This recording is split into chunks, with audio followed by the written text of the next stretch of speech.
चलिए सेशन की शुरुआत करेंगे आज, और सेशन की शुरुआत आप सभी के सामने हो चुकी है, आ चुका है आप सभी के सामने, जिसे कहा जा रहा है भारतीय संविधान का विकास, डेवलपमेंट ऑफ इंडियन कॉन्स्टिट्यूशन को हम बड़े ही आसान शब्दों में समझने का काम करेंगे, परखने का काम करेंगे। लेकिन आप सभी के मन में एक बात जरूर होगी कि हम पॉलिटी में क्या क्या पढ़ेंगे, हम भारतीय संविधान में क्या क्या पढ़ेंगे।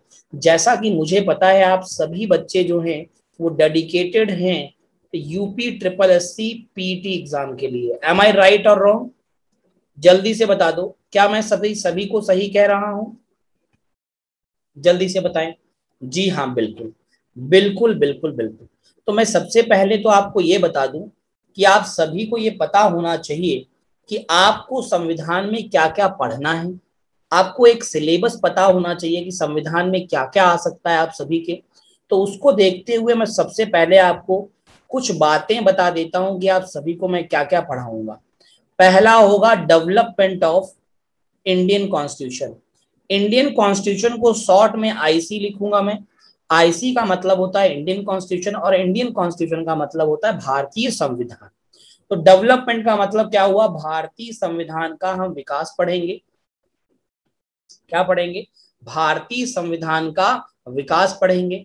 अच्छा, एक बात और ध्यान रखिएगा सभी लोग, क्योंकि मैं जानता हूं यहाँ पर जो बच्चे होंगे वो और हिंदी और इंग्लिश दोनों में होंगे। तो एक बात ध्यान रखिएगा, अगर मैं हिंदी लिखूंगा तो इंग्लिश में बोलूंगा, और अगर मैं इंग्लिश में लिखूंगा तो मैं हिंदी में बोलूंगा। ठीक है? तो आप लोग मुझे लगता है लिख जरूर लेते होंगे सभी लोग, हाँ या ना? ऐसा कोई बच्चा जो लिख नहीं पाता हो, ऐसे बताओ, जल्दी से बताओ। वैसे पीपीटी आपको पूरी हिंदी इंग्लिश दोनों में मिलेगी, परेशान मत होइए, पीपीटी आपको हिंदी इंग्लिश दोनों में मिलेगी। लेकिन जब मैं अपने पेन से लिखूंगा तो वो कोई एक लैंग्वेज ही होगी। ठीक है? परेशान बिल्कुल मत होइए, मैं दोनों ही भाषाओं में बोलूंगा, आप सभी को बातें क्लियर होंगी। बात क्लियर हो गई? दूसरा जो टर्म होगा उसमें हम पढ़ेंगे पार्ट्स एंड आर्टिकल्स। पार्ट्स और आर्टिकल्स का मतलब क्या होता है? पार्ट्स का मतलब होता है भाग, और इन आर्टिकल्स का मतलब होता है अनुच्छेद। तो हम भाग और अनुच्छेदों को पढ़ेंगे। तीसरा तीसरा होगा शेड्यूल। शेड्यूल का मतलब होता है भारतीय संविधान की अनुसूचियां, सब्जेक्ट। बहुत बहुत बहुत बहुत अच्छी बात पूछी है अकरम जी ने हमारे। अकरम मेरे दोस्त, भारतीय संविधान जब शब्द आ गया तो फिर अब तो बात ही खत्म हो गई, सब्जेक्ट कौन सा है। क्या अगर आपके सामने ये आ जाए कि भारतीय संविधान, फिर भी आप पूछेंगे मुझसे कि सर सब्जेक्ट कौन सा है? जल्दी से बताओ, जल्दी से बताओ, पूछोगे क्या? नहीं पूछना चाहिए ना, जल्दी से बताओ हाँ या ना, क्योंकि ये अंडरस्टूड बात है। कैसी बात है? अंडरस्टूड बात है। ठीक है मेरे दोस्त, चलो मुस्कुराते रहेंगे, हंसते रहेंगे सभी लोग, कोई बात नहीं। जो लोग लेट ज्वाइन होंगे कोई दिक्कत नहीं है, धीमे धीमे हो रहे होंगे, कई सारे बच्चे हैं अपने। बहुत बढ़िया। शेड्यूल, शेड्यूल का मतलब क्या हुआ? अनुसूचियां। किसकी अनुसूचियां हैं ये भी भारतीय संविधान की हैं। साथ ही साथ में शेड्यूल के साथ ही हम पढ़ेंगे प्रस्तावना। प्रस्तावना को इंग्लिश में कहते हैं प्रियम्बल। प्रस्तावना को क्या कहते हैं? प्रियम्बल। और प्रस्तावना को ही कहा जाता है उद्देशिका। तीसरी जो बात हो गई, चौथी जो हम लोग करेंगे बेटा मेरे दोस्त, वो करेंगे नागरिकता को। किसे करेंगे? नागरिकता, जिसे हम कहते हैं सिटीजनशिप। क्या पढ़ेंगे? नागरिकता को पढ़ेंगे, सिटीजनशिप के बारे में पढ़ेंगे। चौथे के बाद जो पांचवा पढ़ेंगे बेटा मेरे दोस्त मेरे, वो पढ़ेंगे फंडामेंटल राइट्स। फंडामेंटल राइट्स का मतलब है मौलिक अधिकार। क्या पढ़ेंगे? जल्दी से बताओ। मौलिक अधिकारों को पढ़ेंगे। शैलेंद्र जी सभी को नमस्कार है, सभी का स्वागत अभिनंदन हो चुका है। हम जल्दी से सिलेबस को जान लेते हैं। अगला जो हम पढ़ेंगे मेरे प्यारे दोस्तों, वो शॉर्ट में थोड़ा जानते हैं, इसे कहते हैं डीपीएसपी। डीपीएसपी का मतलब होता है directive principle of state policy. Hindi में इसे क्या कहते हैं? राज्य के नीति निदेशक तत्व। राज्य के नीति निदेशक तत्व। बात क्लियर? जल्दी से बताएं।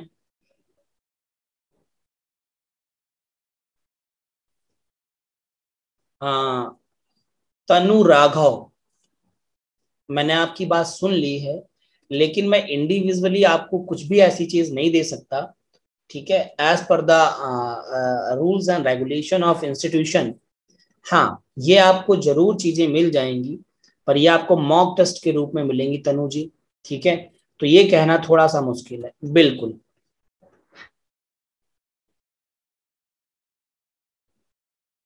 ठीक है, इस बात को ध्यान रखिए। हाँ देखो, बहुत सारे बच्चे कह रहे हैं सर डीपीएसपी का एक बार फुल फॉर्म बताइए। डायरेक्टिव, मैं लिख दे रहा हूं, directive principle of state policy, राज्य के नीति निदेशक तत्व, ये देखिए नीचे लिखा हुआ है। ठीक है, चलिए छठा जो हम पढ़ेंगे वो क्या पढ़ेंगे, छठा जो के बाद में सातवां क्या पढ़ेंगे। सातवें में हम आ जाएंगे पार्लियामेंट पर। आप कहोगे पार्लियामेंट पर आ जाएंगे, जी हाँ बिल्कुल पार्लियामेंट पर आ जाएंगे। पार्लियामेंट के अंतर्गत हम तीन भागों को पढ़ते हैं। पहला हम पढ़ते हैं राष्ट्रपति को, प्रेसिडेंट को। दूसरा हम पढ़ते हैं राज्यसभा को।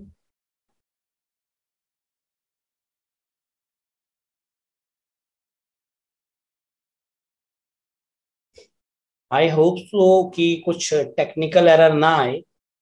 मुझे लगता है कुछ दिक्कत आई अचानक से, जिस वजह से स्लाइड और स्क्रीन आपके सामने से चला गया होगा। ठीक है, और हम लोग बात करेंगे जुडिशियल सिस्टम। जुडिशियल सिस्टम का मतलब होता है, जुडिशियल सिस्टम का मतलब होता है न्यायपालिका या न्यायिक व्यवस्था। जुडिशियल सिस्टम का मतलब है न्यायपालिका, या आप कह सकते हो न्यायिक प्रणाली, जिसके अंतर्गत हमें दो पार्टों को पढ़ना होगा। कौन से दो पार्टों को पढ़ना होगा जरा सा देख लेते हैं और समझ लेते हैं। क्या आप सभी में से कोई मुझे कमेंट बॉक्स में बताएगा कि हम जुडिशियल सिस्टम के अंतर्गत कौन से दो भागों को पढ़ेंगे। तो आप सभी लोग कहेंगे एक सर पढ़ते हैं सुप्रीम कोर्ट को, और दूसरा सर पढ़ते हैं हम सभी लोग किसे, हाई कोर्ट को। बोलो यस और नो। जुडिशियल सिस्टम में यही दो भाग हैं, एक तो हाई कोर्ट पढ़ना होता है और एक सुप्रीम कोर्ट पढ़ना होता है। बोलो यस और नो, जिसे हम एचसी और एससी के नाम से जानते हैं। बहुत शानदार, बहुत बढ़िया, सभी लोगों का बहुत ही अच्छा। अच्छा, इसके बाद क्या हम करेंगे, इसके बाद जो टॉपिक होगा मेरे दोस्तों वो कहलाता है स्टेट लेजिस्लेचर। जब प्यारे दोस्तों स्टेट लेजिस्लेचर की बात होती है तो मैं आप सभी को बता दूं, विधान मंडल शब्द यूज किया जाता है स्टेट लेजिस्लेचर के लिए। किसके लिए, स्टेट लेजिस्लेचर के लिए विधान मंडल शब्द इंक्लूड किया जाता है।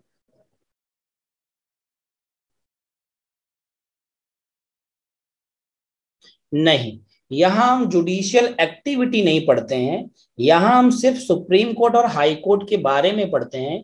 जुडिशियल एक्टिविटी जो आपको पढ़नी होंगी वो आप आईपीसी और सीआरपीसी में पढ़ेंगे। इंडियन पिनल कोड 1861 के अंतर्गत पढ़ते हैं। तनु, यहाँ पर आपको वो चीजें नहीं पढ़ाई जाएंगी, क्योंकि ये यहाँ पर कोई पुलिस का एग्जाम नहीं है, ये एग्जाम आपके यूपी ट्रिपल एससी के अंतर्गत पीटी का है, जिसमें आईपीसी और सीआरपीसी का कहीं भी कोई जिक्र नहीं है। जल्दी से बताओ यस और नो, सिलेबस में ही नहीं है। तो हमारे ज्ञानी अड्डा भैया, तो मुझे लगता है क्या नाम होगा, जल्दी से एक बार नाम बताएंगे आप हमें।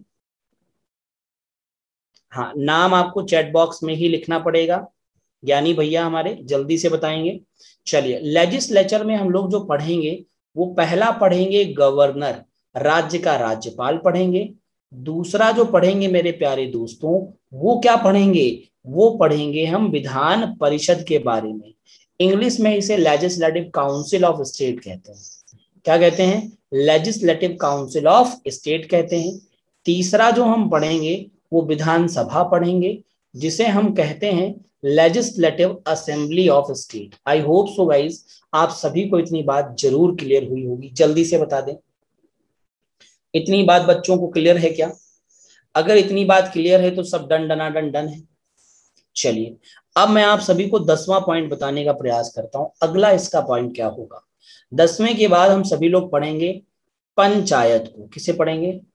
पंचायत, जिसे आप पंचायती राज व्यवस्था भी कहते हैं। आपका कमेंट नहीं आ रहा है। अच्छा, मेरे पास तो यही आया कि नहीं आ रहा है। धीरेन्द्र, शायद नाम आपका धीरेन्द्र प्रताप है क्या? धीरेन्द्र जी, हाँ तो आपका कमेंट तो मेरे पास आया है। आप क्या कुछ पूछना चाहते हैं, पूछें, कमेंट में आप लिखें। अरे मेरे दोस्त उदित, उदित, जब हम विधानसभा विधान परिषद पढ़ेंगे तो उसी में हम क्या पढ़ेंगे, जल्दी से बताओ। उसी में हम क्या पढ़ेंगे? उसी में हम मुख्यमंत्री को पढ़ेंगे, ठीक है।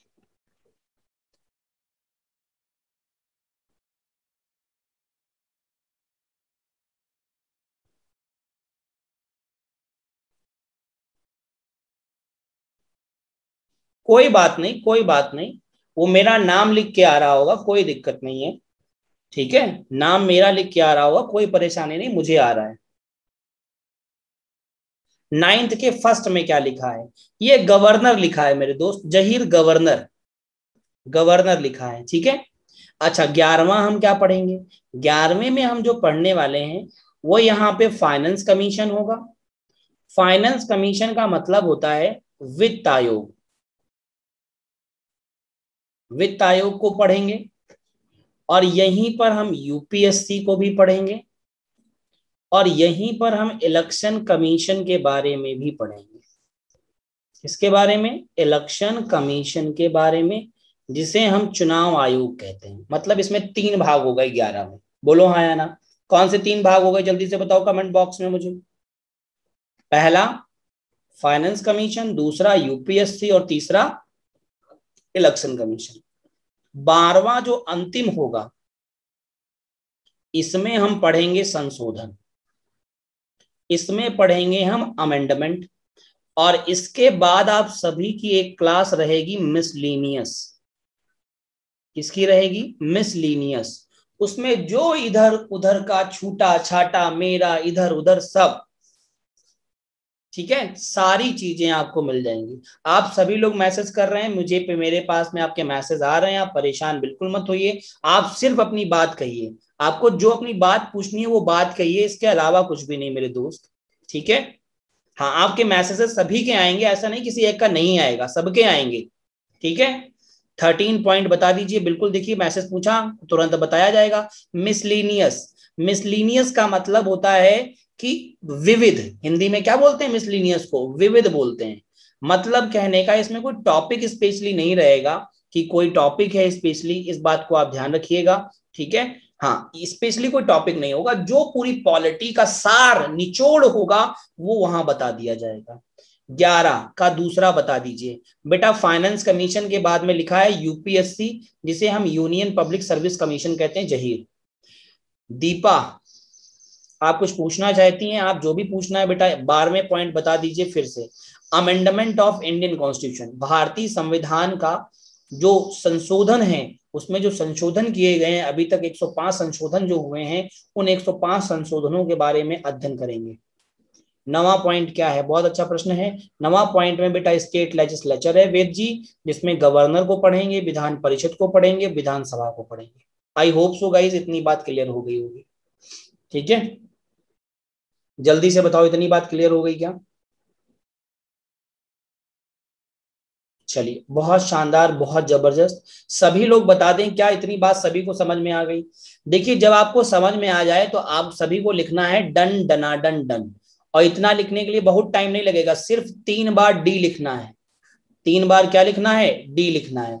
कोई कुछ कह रहा था और कह रहा था स्टेट लेजिस्लेचर को हिंदी में क्या कहते हैं?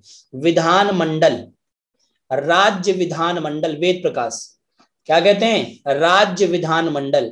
मैं आपको, देखिए मेरी बात को सुनिएगा बड़े गौर से, बड़े गौर से सुनिएगा मेरे प्यारे दोस्तों। ये पूरा सिलेबस है, इतना अगर आपने पढ़ लिया, इसी से आपके एग्जाम में प्रश्न आएगा, ये मेरी गारंटी है आपसे।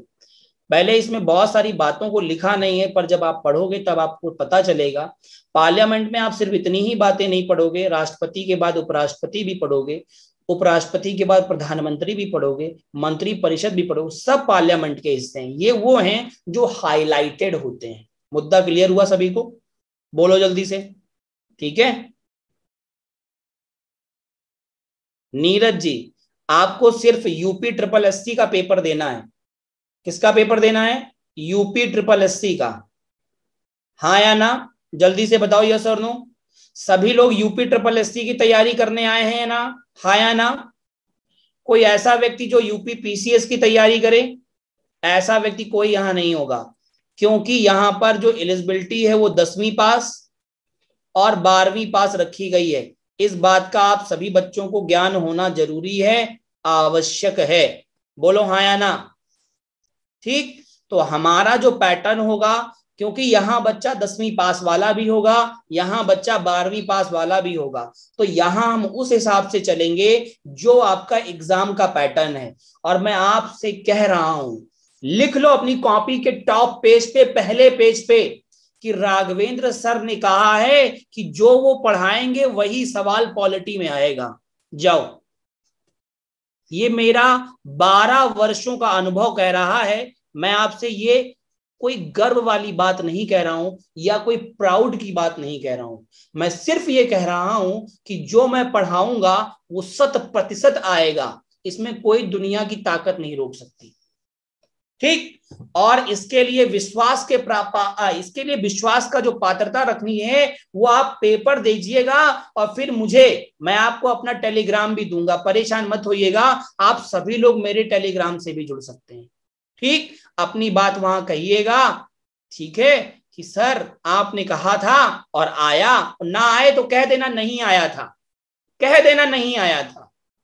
ठीक है, तो गारंटीड 100%।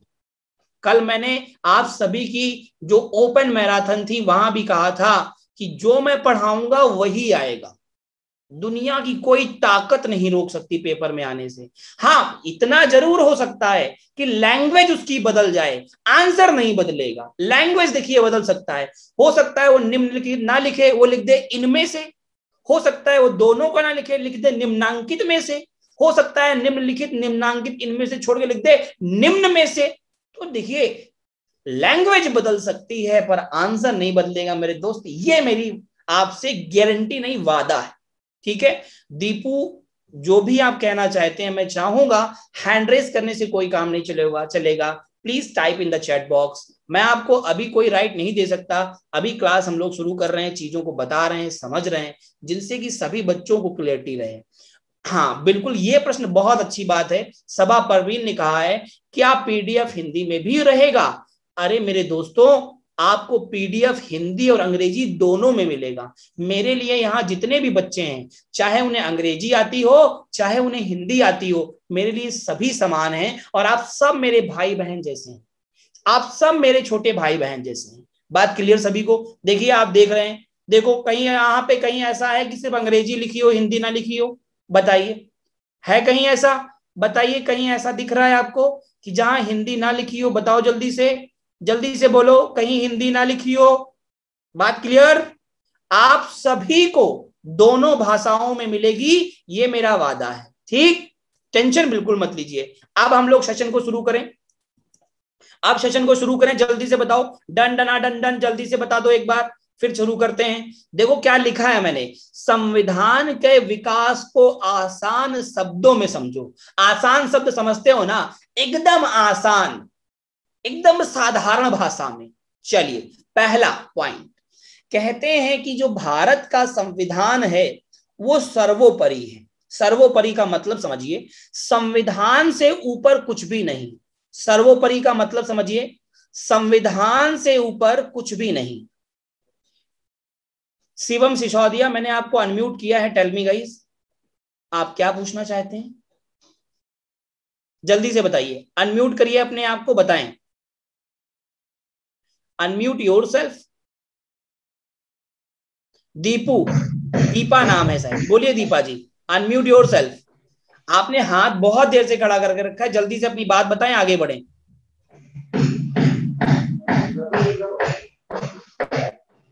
भैया हाथ बढ़ा, हाथ का मतलब जानते हैं क्या होता है? What is the means of this symbol? इसका मतलब होता है आपको कुछ पूछना है, वरना वैसे मैं आपने आपको हाथ राइट खड़ा दूंगा, किया है, आप आप अपने आप बताइए को कि अनम्यूट आप क्या करेंगे, पूछना चाहते बोलेंगे। हैं। बोलिए, अकरम जी अनम्यूट करिए, बोलिए क्या कहना चाहते हैं, बोलिए जल्दी से। सर जी मैं, हेलो हेलो हेलो, हाँ बताएं गुड आफ्टरनून सर। भैया, बताएं। सर जी मैं पूछना चाह रहा था, जो आप मतलब मैं थोड़ा लेट ज्वाइन हुआ था सर, जो आपने शुरू की जो दो समझाई थी, development of IC, parts of articles, इसके बारे में मैं जानना चाह रहा था, इसमें क्या क्या चीज आएगी सर? मैं थोड़ा लेट ज्वाइन इसमें हुआ था कुछ सर, नहीं उसके लिए आएगा मेरे सॉरी। दोस्त, इसमें जो आएगा ये सामने सब कुछ चल रहा है मैं डेवलपमेंट तो में। अभी हम लोग पढ़ने वाले हैं, ये डेवलपमेंट है। इसका अगला जो टॉपिक होगा वो पार्ट्स होगा, उसमें 22 भाग होंगे और अनुच्छेद होंगे, दैट्स इट। ठीक है। Okay sir. और सर बस ये आपने 13वां पॉइंट बताया था सर, विविध 13वां वाला सर, पॉइंट आपका वो सर समझ में नहीं मिसलीज, आया लिखा हाँ हुआ सर। कोई बात नहीं, हम बता देंगे, परेशान मत होइए, ठीक है। टेंशन बिल्कुल जी मत सर। लीजिए, ठीक। ओके ये सर, पीडीएफ थैंक यू आपके सर। पास जाएगी, दिक्कत मत करिए। ओके दीपा सर, जी थैंक आप यू भी सर। अपने, बिल्कुल भैया अनम्यूट म्यूट कर लीजिए। दीपा जी अनम्यूट करिए, जल्दी से बताइए। हाँ हेलो हाँ बताइए। सर, ये गलती से लग गया है, सॉरी। तो भैया इसको नीचे करिए फिर, हैंड रेस को।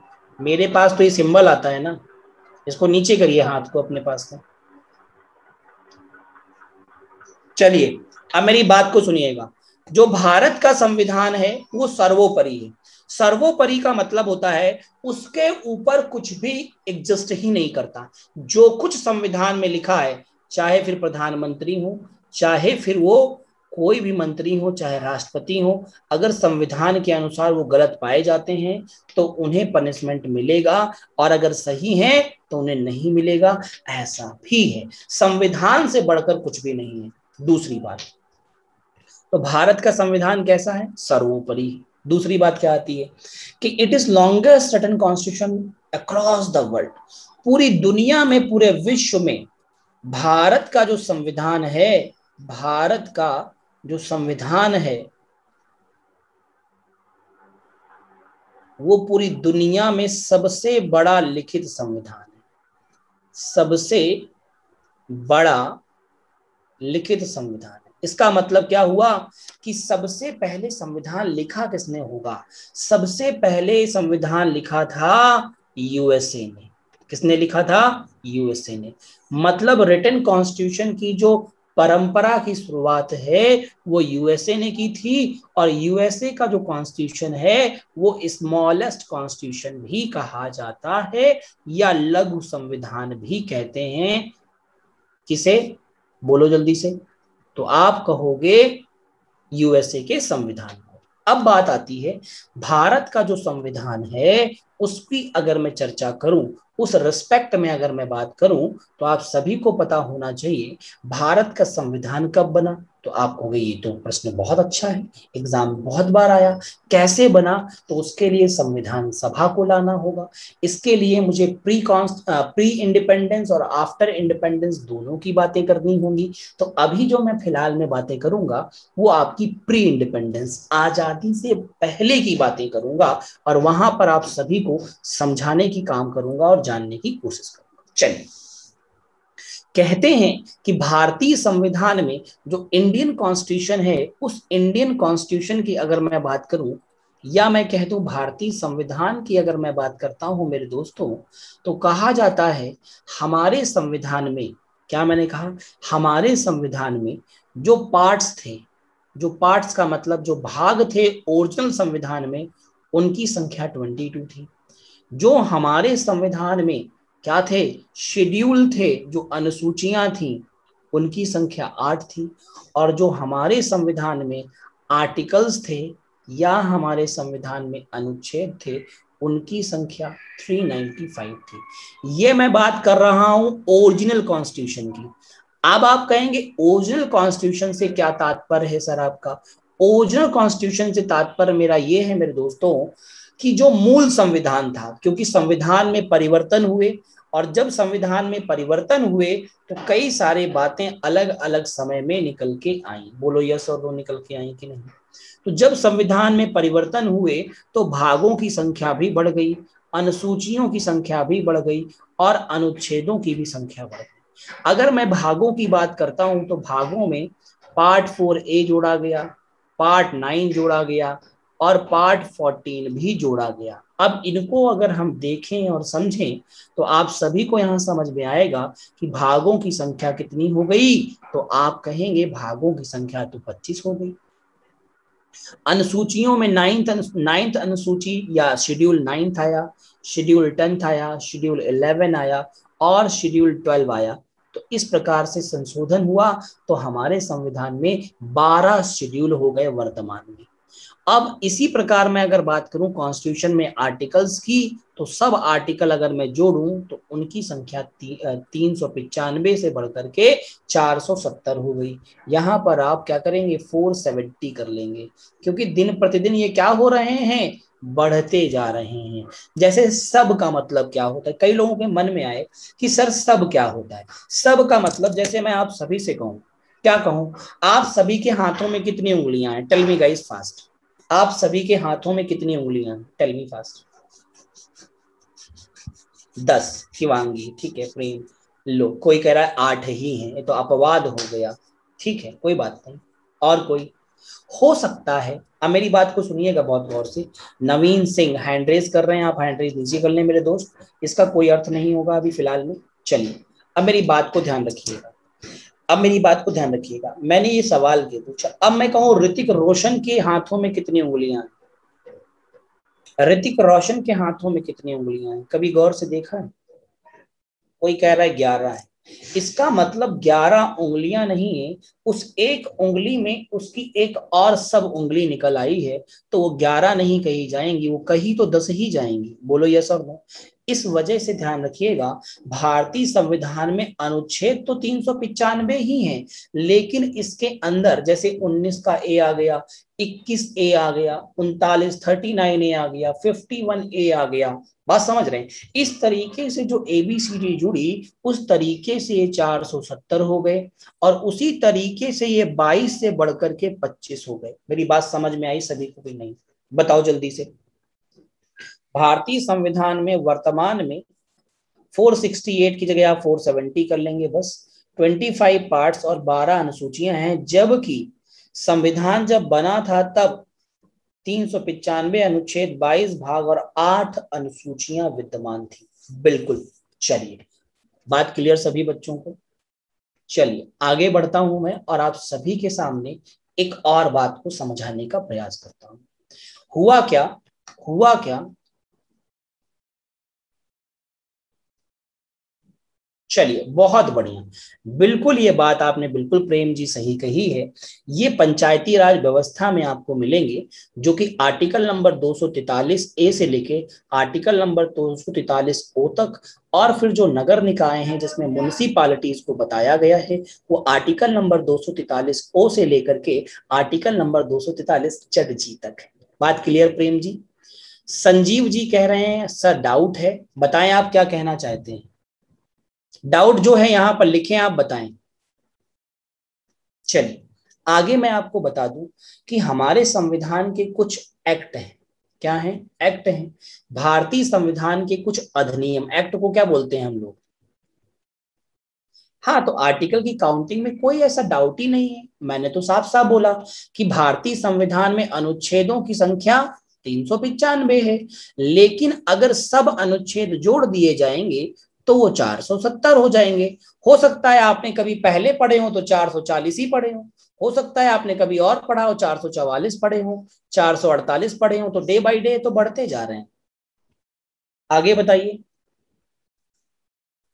ठीक है,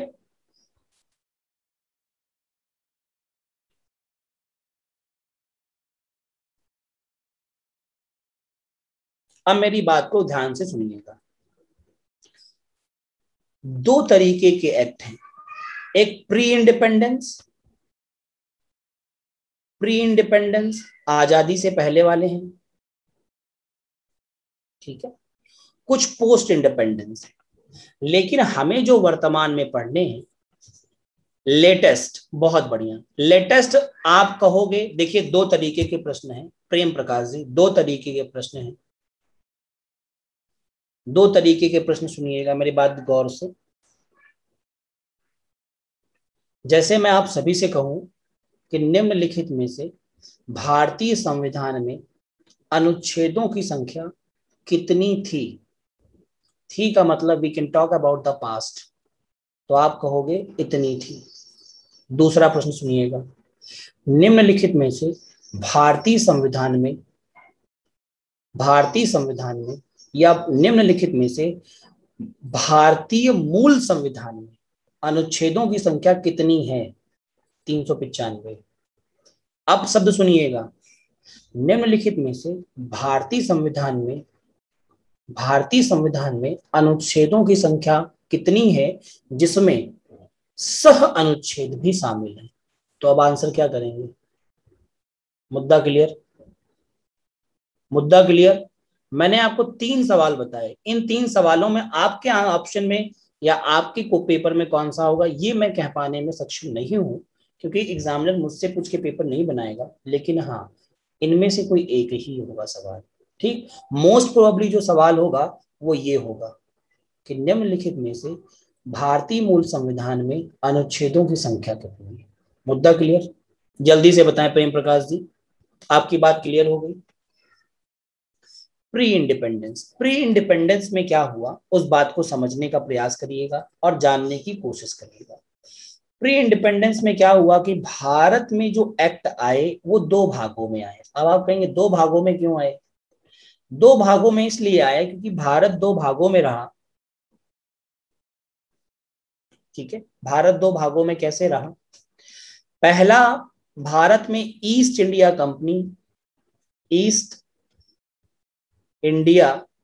कंपनी के द्वारा बने हुए कुछ एक्ट आए।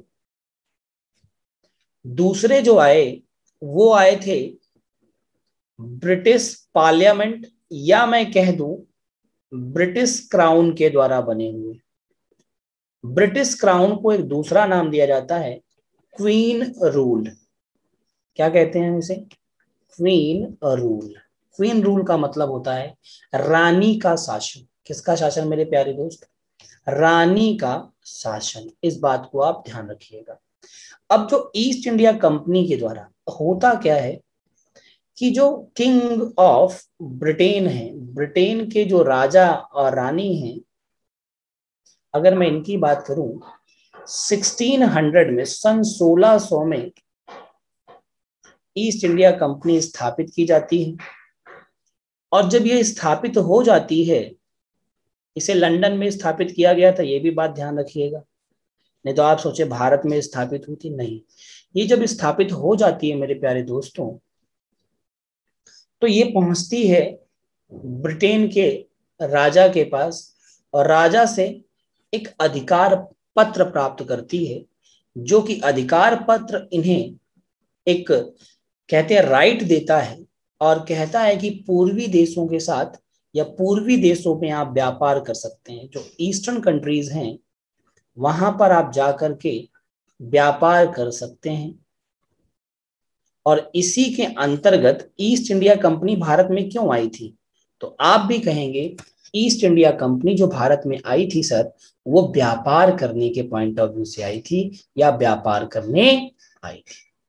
भारत में जो ईस्ट इंडिया कंपनी का शासन था वो 1773 से शुरू होता है, रेगुलेटिंग एक्ट से शुरू होता है, और जा करके अगर बात करूं कहां तक जाता है तो ये 1857 तक जाता है। कहां तक जाता है? 1857 तक जाता है।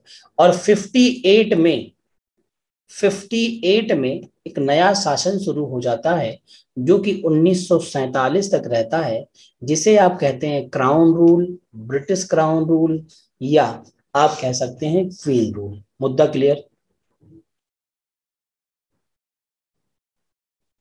हाँ जहीर, बिल्कुल ये ईस्ट इंडिया कंपनी ही हुआ करती थी, स्टार्टिंग से ही इसका नाम ईस्ट इंडिया कंपनी था मेरे दोस्त।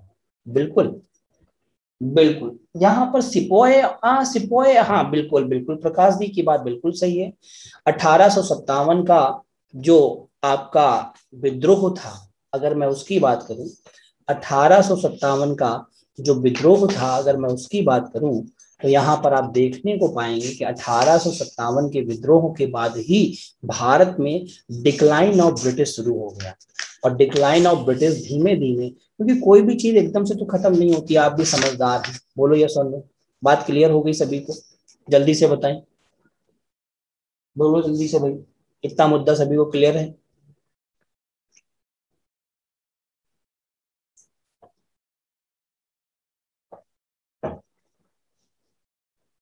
जितने भी लोग क्लास में हैं सभी से मेरा एक निवेदन है और एक रिक्वेस्ट है।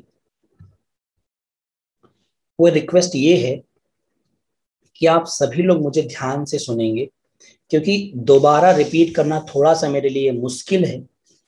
किसी भी चीज को, इस बात को ध्यान रखेंगे, ठीक है? फिर आपको रिकॉर्डेड ही सुनना होगा उसे, ठीक है? तो इसलिए मुझे ध्यान से सुने। मैं इसलिए बहुत धीमे धीमे पढ़ाता हूँ, बहुत जल्दी नहीं पढ़ाता हूँ कि आपको बार बार मुझे बताना हो, ठीक है? अच्छा, पहला एक्ट ये जो आपके सामने है। अब एक बात को ध्यान रखिएगा, आपको सारे एक्ट भी नहीं पढ़ने, आपको एक एक एक्ट पढ़े नहीं भाई। सारे पढ़ोगे ना, कोई भी अध्यापक, कोई भी टीचर आपको नहीं पढ़ाता ये, क्योंकि ये बहुत लेंदी एक्ट हैं।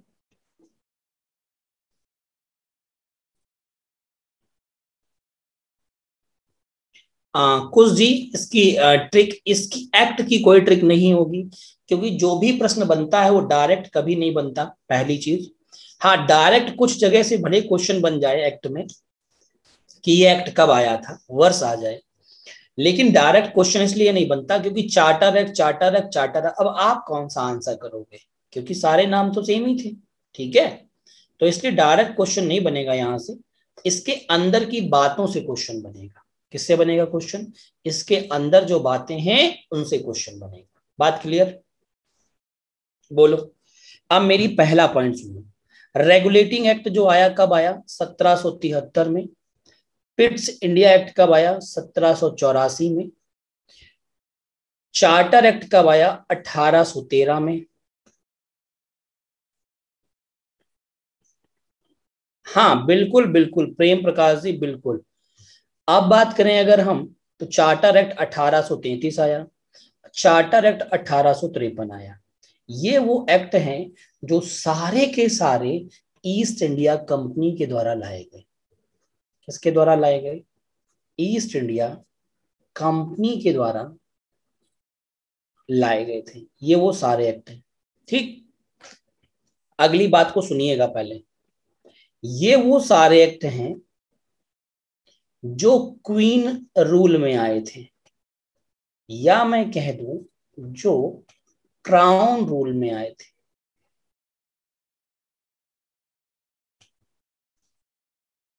क्वीन रूल या क्राउन रूल में आए थे, इस बात को आपको ध्यान रखना होगा और याद भी रखना होगा। मुद्दा क्लियर? अब अगर मैं बात करूं तो आप यहां देख पा रहे होंगे, क्या देख पा रहे होंगे कि आप सभी के सामने कुछ एक्ट लिखे हैं। जैसे पहला गवर्नमेंट ऑफ इंडिया एक्ट 1858, दूसरा इंडियन काउंसिल एक्ट 1861, तीसरा इंडियन काउंसिल एक्ट 1892, चौथा लिखा है मोरले मिंटो सुधार अधिनियम। ये क्वेश्चन कई बार डायरेक्ट भी आ चुका है कि मोरले मिंटो रिफॉर्म्स एक्ट किस वर्ष लाया गया, ठीक?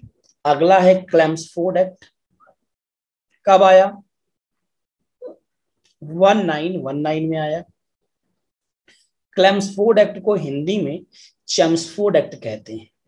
अगला क्या है? गवर्नमेंट ऑफ इंडिया एक्ट, कब आया? 1935 में आया। और लास्ट जो है वो कौन सा है? वो है भारतीय स्वतंत्रता अधिनियम, मतलब 1947 का इंडियन इंडिपेंडेंस एक्ट। ये एक्ट हैं जो आपको पढ़ने होंगे। अब इन एक्टों में सबसे पहला एक्ट जो मैं आपको पढ़ाऊंगा वो एक्ट कौन सा होगा? वो एक्ट है मेरे प्यारे दोस्तों रेगुलेटिंग एक्ट। तो जल्दी से इतनी बात समझ में आ गई हो तो जल्दी से मुझे एक बार यस कर दें, डन डना डन डन बता दें, then we will move on the next one also. मैं आगे बढ़ूं और आप सभी को एक दो एक्ट बताऊं।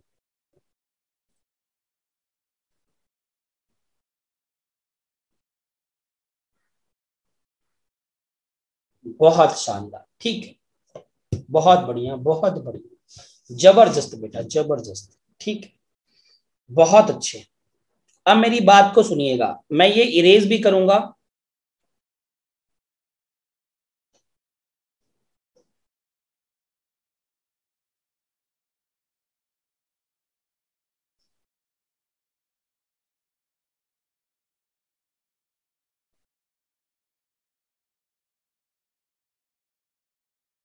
बिल्कुल किसी भी एक्ट से क्वेश्चन बन सकता है,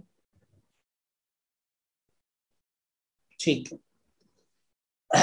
ईस्ट इंडिया कंपनी, देखो भाई, ईस्ट इंडिया कंपनी की स्थापना 1600 में हुई थी, लंदन में हुई थी, है ना।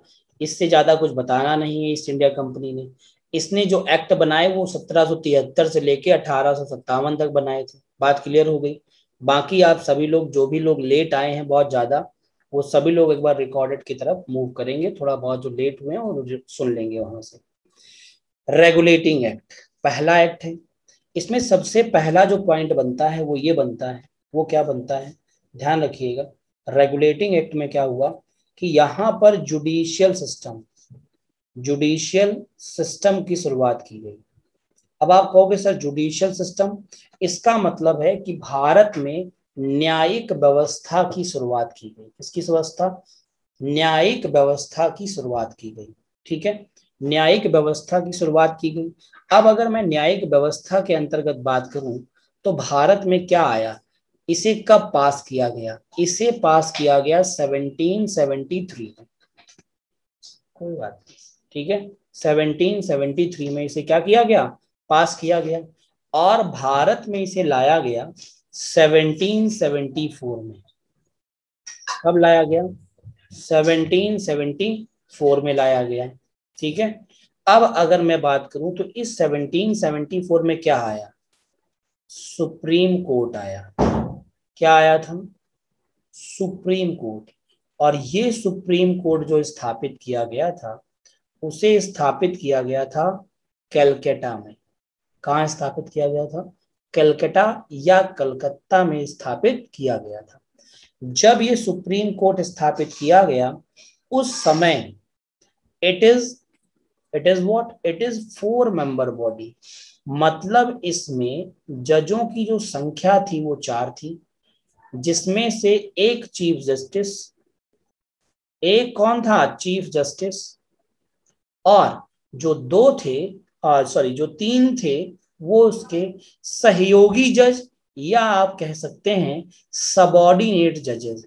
सहयोगी जज या आप कह सकते हैं सबऑर्डिनेट जजेस थे। क्या मुझे कोई यहां बता पाएगा कि उसके सहयोगी जज कौन कौन से थे? बहुत बढ़िया। चीफ जस्टिस का नाम था Lord Elijah Impey. Lord Elijah Impey, ठीक। जो अदर सहयोगी थे वो कौन कौन से थे? सहयोगी जजों के नाम Lemister, Hyde and Chambers. Lemister, Hyde and Chambers. Chambers थे, हाइड थे, लेमिस्टर्स थे। बिल्कुल जबरदस्त अकरम जी, बात क्लियर हो गई? जल्दी से बताओ, बात क्लियर हो गई? जल्दी से बोलें, क्लियर सभी को बात? तो ये सबसे मोस्ट इंपॉर्टेंट पॉइंट है फॉर योर एग्जामिनेशन। ये आप सभी लोगों ने अगर यूपी के एग्जाम देखे हैं तो ये पिछले बार जो 2020 में यूपी पीसीएस का एग्जाम हुआ है, 2020 में जो बीईओ का एग्जाम हुआ था, ब्लॉक एजुकेशन ऑफिसर का, उसका ये क्वेश्चन का पेपर है, उठा के देख लीजिएगा। सर आपको बहुत डाउट है संजीव जी, आप पहले हैंड रेज कर चुके हैं, अनम्यूट कर लीजिए क्योंकि आप फिर परेशान रहेंगे। बताइए। Hello sir, good afternoon. Good evening. बताइए बताइए, आप काम सर आप जो पढ़ा रहे हैं तो सर ये मतलब ये उस पीडीएफ में होगा या मतलब जैसे कि हमें उतारना पड़ेगा साथ साथ, ये मतलब डाउट आ रहा है। यार एक बात बताओ मेरे दोस्त, जी सर। देखो दो बातें समझो। अगर आप मेरे साथ नोट्स बना रहे हो तो आप ऐसे मान के चलिए आपका जन्म किसी दैवीय शक्ति से हुआ है। और ओके। अगर आप थोड़े भी कामचोर हो, क्योंकि मैं बहुत सारी बातें इरेज भी कर दूंगा यहाँ से, ठीक है, बहुत जी सर। सारी बातें इरेज भी करूंगा भाई, लगा तो एक सिस्टम ही है ना मेरे सामने। और उस सिस्टम पे आप भी आ रहे हो, मैं भी आ रहा हूँ, पीपीटी भी आ रही है, और मैं लिख रहा हूँ वो भी आ रहा है। तो मेरे भाई जी सारे काम एक साथ नहीं हो सकते, इसलिए आप बात को ध्यान रखिए और चीजों को समझिए। अगर आप अपने आप से भी थोड़ा भी काम करते हैं तो वो बहुत बेहतर है। ठीक, तो जी अगर ये सर। जो नोट्स बना रहे हैं तो बहुत अच्छी बात है, नहीं तो फिर आपको रिकॉर्डेड फॉर्म में इसे दोबारा सुनना पड़ेगा और दोबारा नोट्स बनाने होंगे। आपको जो लिखा हुआ जाएगा वो ये लिखा हुआ जाएगा भी कुछ और कुछ नहीं भी जाएगा, क्योंकि जहां स्पेस मुझे नहीं दिखेगा वहां मैं इरेज भी कर दूंगा। ठीक है, तो इसे आप दोनों काम कर सकते हैं, आप इसे बना भी सकते हैं और इसे इरेज भी कर सकते हैं। ठीक है, सर दोनों सर काम आप उसमें होंगे। नहीं, आप बात मतलब बात नहीं समझ रहे मैं क्या कहना चाह रहा समझ हूँ। गया भैया, समझ सर गया। मैं ये कहना चाह रहा हूँ जैसे कि जो आप एक सिस्टम में पढ़ा रहे हैं तो मतलब वो पीडीएफ फॉर्म में मिलेगा या हम साथ में मतलब याद करने के लिए भी तो चाहिए ना सर। बाबू ये जो जा रहा है ना, ये जो लिखा हुआ है ये सब कुछ पीडीएफ में जाएगा। ये जो लिखा है ना ये सब पीडीएफ में जाएगा। पर जो इस पे समझाया जा रहा है उसमें कुछ पीडीएफ में जाएगा, कुछ नहीं भी जाएगा। मैं भी वही कह रहा हूँ, मैं आपकी बात को बहुत अच्छे से समझ गया। मैंने आपको स्टार्टिंग में ही बताया था कि 12 वर्षों से मैं बच्चों को ही समझ रहा हूँ और सुन रहा हूँ। तो आपकी बात को कैसे नहीं समझूंगा। आप यही कहना चाहते हैं जो आप लिखेंगे वो भी पीडीएफ में जाएगा, यही कहना चाहते हैं ना। Yes sir. नहीं, या नहीं, सब कुछ नहीं जाएगा मेरे भाई, वही मैं भी कह रहा हूँ कि ओके सब सर। कुछ नहीं जाएगा। ठीक, ओके। बात क्लियर हो गई। और ओके कुछ सर। पूछना है अभी नो पूछ लो, सर। क्योंकि पढ़ाते समय बार बार हाथ ऊपर कर तो अच्छा नहीं लगता यार, मेरे ओके सामने सर। बार बार वो ऊपर आ जाता है ऐसे करके। पहले मैं आपको पढ़ाऊंगी, मैं पहले एग्जाम आपका वो करूँ। देखो एक और आ गया मेरे पास। हाँ बोलो नवीन सिंह, बोलो भैया बोलो। हाँ, नीचे कर लीजिए संजीव जी हैंड अपना। ओके नवीन जी सर। बताइए, नवीन जी। देखो है, ये हालत है, हाथ ऊपर आएगा नीचे जाएगा, हाथ ऊपर आएगा नीचे जाएगा। अब आपके मैं हैंड रेस का कोई रिप्लाई नहीं करूंगा, जो भी आपको पूछना होगा आप चैट बॉक्स में पूछेंगे। ठीक है, क्योंकि there are so many people in the class और एक आधे का हैंड आता ही रहेगा फिर मेरे पास। तो ये बात सभी को समझ में आ गई होगी जो बताई गई। अब अगर आपसे पूछा जाए कि सर मुझे ये बताइए कि क्वेश्चन ऐसे कहा जाए कि निम्नलिखित में से भारत में न्यायिक प्रणाली की शुरुआत कब की गई, तो आपका आंसर क्या होगा? जल्दी से बताओ, भारत में न्यायिक प्रणाली की शुरुआत कब की गई, जल्दी से बताओ। 1774। इस बात को ध्यान रखिएगा, जो भी लोग, अब देखिए पहले बात को समझिए, शुरुआत जब कहेगा तो आप यहां टिक करेंगे, ठीक। और जब कहेगा कि भारत में न्यायिक प्रणाली को पास कर कब किया गया, तो आप आंसर क्या करेंगे? 1773। ये दो बातें ध्यान रखिएगा, ठीक। एग्जाम में बहुत परेशान करेंगी, शुरू कब हुई और पास कब हुई, इस बात को ध्यान रखेंगे। दोनों ही पॉइंट बहुत ज्यादा इंपॉर्टेंट है एग्जाम के पॉइंट ऑफ व्यू से, ठीक। कौन कौन जज है यहाँ पे? ये तीन, चैम्बर्स, हाइड, लिमिस्टर। चीफ जस्टिस कौन है? Lord Elijah Impey. पास कब हुआ? 73 में, 1773 में। शुरू कब हुआ? 1774 में। कहां शुरू हुआ? कलकत्ता में। कितने जज थे? 4 जज थे। मुद्दा क्लियर। दूसरा पॉइंट सुनो, इसी एक्ट के अंतर्गत, सुनिएगा गौर से, इस एक्ट के अंतर्गत पहले क्या हुआ करता था कि कलकत्ता का गवर्नर जनरल होता था। मेरी बात को ध्यान सुनिएगा, कलकत्ता का गवर्नर जनरल होता था, ठीक है। तो कलकत्ता के गवर्नर जनरल को, कलकत्ता के गवर्नर जनरल को कहा गया कि आपको अतिरिक्त प्रभार दिया। अतिरिक्त का मतलब क्या होता है? तो आप कहोगे एडिशनल। अतिरिक्त का मतलब क्या होता है? एडिशनल। एडिशनल पावर दी गई उसको और कहा गया कि आप बिहार उड़ीसा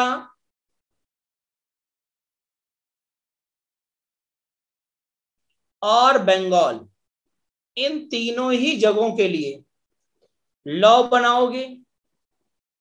तो कहा ठीक है, कानून बनाना है, बना देंगे। कानून बना दिया और कहा साथ ही साथ में कलकत्ता का जो गवर्नर जनरल है उसे बॉम्बे और अब चेन्नई कहने लगे हैं, पहले मद्रास कहते थे, तो मैं चेन्नई लिख सकता हूं, मद्रास भी लिख सकता हूं। मद्रास का कहां कहां का, बॉम्बे और मद्रास का गवर्नर जनरल भी नियुक्त कर दिया गया। इसी बात को अब एक छोटी सी लाइन में आसानी पूर्वक से समझिए। जो कलकत्ता का गवर्नर जनरल था उसे अतिरिक्त शक्तियां दी गई कि वो क्या कर सके, वो बिहार, उड़ीसा और बंगाल के लिए कानून या विधि बना सके, लॉ बना सके। और साथ ही साथ में जो कलकत्ता का गवर्नर जनरल है उसी व्यक्ति को, उसी गवर्नर जनरल को बॉम्बे प्रेसिडेंसी और मद्रास प्रेसिडेंसी का भी गवर्नर जनरल नियुक्त किया गया। जल्दी से बताओ, बात क्लियर सभी को? और that was the time of Warren Hasting in India. और ये जो समय चल रहा था, आप कह रहे सर इस टाइम पे कौन था, तो आप कहेंगे वॉरेन हेस्टिंग था। वॉरेन हेस्टिंग था। मुद्दा क्लियर? चलिए, दूसरा एक्ट आप सभी से कह रहा है पिट्स इंडिया एक्ट। कौन सा एक्ट है? Pitt's India act. ध्यान रखिएगा, पिट्स इंडिया एक्ट में, चलिए Pitt's India act, Pitt's India act की अगर मैं बात करता हूं तो इस बात को सभी लोग ध्यान रखेंगे और याद रखेंगे। पिट्स इंडिया एक्ट में दो चीजें थी। दो कौन सी चीजें थी समझिएगा। कहते हैं पिट्स इंडिया एक्ट में एक तो हुआ करता था, क्या होता था जल्दी से बताओ? एक हुआ करता था व्यापारिक मामला, मतलब कहने का बिजनेस इशू, और दूसरा हुआ करता था राजनीतिक मामला। राजनीतिक मामले का मतलब होता है पॉलिटिकल इशू। तो पहला कौन सा है? पहला है, बोलो जल्दी से, पहला कौन सा है मेरे प्यारे दोस्त? तो आप सभी लोग कहेंगे पहला है बिजनेस इशू, व्यापारिक मामला, बिजनेस इशू। ठीक है। दूसरा कौन सा है? तो आप कहोगे राजनीतिक इशू। राजनीतिक को क्या बोलेंगे? Political issue. तो ये दो तरीके के मामले होते थे। क्या होते थे? दो तरीके के मामले होते थे। अब इन्हें हल कौन करेगा? जो व्यापारिक मामला है, जो कौन सा मामला है? व्यापारिक मामला है। व्यापारिक मामले को हल करा जाएगा कोर्ट ऑफ डायरेक्टरेट के द्वारा। कोर्ट ऑफ डायरेक्टरेट, हिंदी में लिखो, इंग्लिश में लिखो, तुर्की फारसी में लिखो, आपको कोर्ट ऑफ डायरेक्टरेट को कोर्ट ऑफ डायरेक्टरेट ही लिखना होगा। जैसे बोर्ड ऑफ लिखते हो ना, जैसे आप लोगों की मार्कशीट जो आई होगी उस मार्कशीट में लिखा होगा, अगर आपने 12वीं पास किया है तो ऐसे करके लिखा होगा हायर सेकेंडरी बोर्ड इलाहाबाद, इस तरीके से लिखा है। या सीबीएसई से पढ़े होगे तो मतलब इंग्लिश मीडियम ही है, तो बात ही खत्म हो गई। ठीक है, तो बोर्ड चीजें या कोर्ट ये सब इंग्लिश वर्ड रहते हैं। दूसरा जो हल किया जाएगा वो हल किया जाएगा बोर्ड ऑफ कंट्रोलर के द्वारा। दूसरा जो हल किया जाएगा वो किया जाएगा बोर्ड ऑफ कंट्रोलर के द्वारा। इस बात को ध्यान रखेंगे और इस बात को याद भी रखेंगे। ठीक, व्यापारिक मामला कौन हल कर रहा है? Court of directorate. पॉलिटिकल मामला, राजनीतिक मामला कौन हल कर रहा है? Board of controller. व्यापारिक मामले में क्या था, जो अंग्रेज थे उनसे क्या होता था कि जो टैक्सेस थे वो बहुत कम लगते थे, लेकिन भारतीयों से टैक्सेस अप टू 70% तक लग जाते थे। ठीक है, बिल्कुल वॉरेन हेस्टिंग थे, ये देखो लिखा हुआ है विकास राय, ये वॉरेन हेस्टिंग लिखा हुआ है। ठीक है, हाँ मेरी बात को गौर से सुनिएगा। मैंने क्या बोला कि यहाँ पर पिट्स इंडिया एक्ट में जो कंपनी का व्यापारिक मामला था उसमें भारतीयों पर टैक्सेस बहुत ज्यादा थे, जबकि अंग्रेजों पर जो टैक्सेस थे वो ना के समान थे। पहली चीज, कई चीजों पर तो टैक्स ही नहीं था। तो ये बात कहीं ना कहीं कोर्ट गई और कोर्ट ने डिसाइड किया कि चाहे अंग्रेज हो चाहे भारतीय हो, सभी को 10% टैक्स देना ही होगा। ये उस टाइम की बात है। किस टाइम की? That was the time of 1784। इस बात को आप ध्यान रखेंगे और याद भी रखेंगे, एग्जाम के पॉइंट ऑफ व्यू से बहुत इंपॉर्टेंट है। एक्ट ऑफ सेटलमेंट की अगर बात करोगे, हाँ, एक्ट ऑफ सेटलमेंट इससे पहले की बात है। एक्ट ऑफ सेटलमेंट यहां पर हम लोग डिस्कस नहीं करेंगे प्रेम प्रकाश जी, ठीक है। एक्ट ऑफ सेटलमेंट की अगर बात करोगे तो वो कहीं ना कहीं रॉयल एक्ट के नाम से भी जाना जाता है उस चीजों को, ठीक है। हाँ, तो ये एक ऐसा एक्ट है जिसके बिहाफ पर कुछ काम जरूर किए गए, लेकिन वो भारत के लिए इतना कुछ बेनिफिशियल नहीं था, ठीक है। हाँ, तो एक्ट ऑफ सेटलमेंट के ऊपर कोई चर्चा यहां पर नहीं है, आपके एग्जाम के पॉइंट ऑफ व्यू से नहीं है, ठीक है। चलिए, आई होप सो गाइस इतनी बात आप सभी को क्लियर हुई होगी, जो कि आज हमने शुरुआत की है। मात्र आपको सिलेबस बताया है, चीजें बताई हैं, ठीक है। आपकी जो अगली क्लास होगी वो एकदम रूटीन तरीके से स्टार्ट होगी, जिसमें हम लोग अगले एक्ट को पढ़ेंगे। आज हम यहीं तक एक्ट को रखेंगे क्योंकि अगली क्लास भी हमारी लगी हुई है, ठीक है। बिल्कुल सर, हेस्टिंग उस समय किस पोस्ट पर थे? बहुत बढ़िया, क्या बात है। क्वेश्चन ये है कि हेस्टिंग किस पोस्ट पर थे। मैं आपको बता दूं, देखिए पहली बात तो आपको ये पता होना चाहिए 1773 में जो हेस्टिंग था वो गवर्नर जनरल बन गया था, लेकिन हेस्टिंग वही व्यक्ति है जो कंपनी में एक क्लर्क के रूप में आया था। अगर आप ये पूछना चाहते हैं तो ये हम आपको बता सकते हैं, ठीक है। इस बात को ध्यान रखिएगा। हाँ, यूट्यूब पर क्लास कब होगी? हाँ, ये बात बहुत अच्छी है। यूट्यूब पर हमारी जो क्लास रहेगी शाम को 7:30 से 8 रहेगी। आप सभी लोग जुड़ सकते हैं, बिल्कुल 7:30 से 8 बजे के बीच में। बिल्कुल, he was the governor general of Bengal is also right. सही है आपकी बात, बिल्कुल। चलिए, बहुत बढ़िया। तो आज की सेवाएं यहीं तक, अगली क्लास में मुलाकात। तब तक के लिए आप सभी का बहुत बहुत थैंक यू सो मच।